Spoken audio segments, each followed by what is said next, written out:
setiap hari pahlawan, kita diingatkan kembali pada peristiwa pertempuran 10 November 1945 di Surabaya sebagai salah satu momen paling bersejarah dalam merebut kemerdekaan Indonesia. Pada pertempuran tersebut, rakyat bersatu padu, berjuang, pantang menyerah melawan penjajah yang ingin menancapkan kembali kekuasaannya di Indonesia.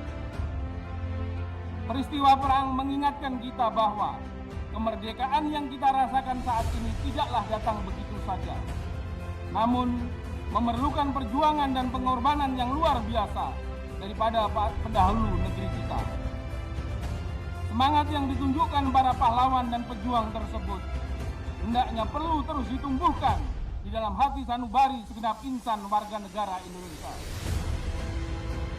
Dengan peringatan Hari Pahlawan diharapkan kita akan lebih menghargai jasa dan pengorbanan para pahlawan, sebagaimana ungkapan salah seorang founding father kita, Bung Karno, yang menyatakan bahwa hanya bangsa yang menghargai jasa para pahlawannya dapat menjadi bangsa yang besar.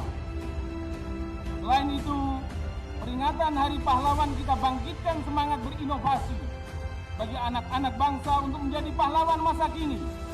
Sebagaimana tema peringatan Hari Pahlawan tahun 2019, Aku Pahlawan Masa Kini. Menjadi pahlawan masa kini dapat dilakukan oleh siapapun warga negara Indonesia dalam bentuk aksi-aksi nyata memperkuat keutuhan NKRI, seperti menolong sesama yang terkena musibah, tidak melakukan provokasi yang dapat mengganggu ketertiban umum, tidak menyebarkan hoax, tidak melakukan perbuatan anarkis atau merugikan orang lain, dan sebagainya.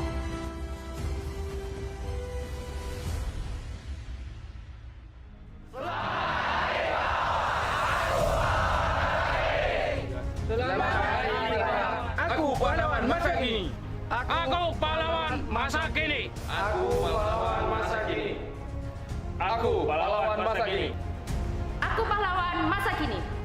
Aku pahlawan masa kini. Aku pahlawan masa kini.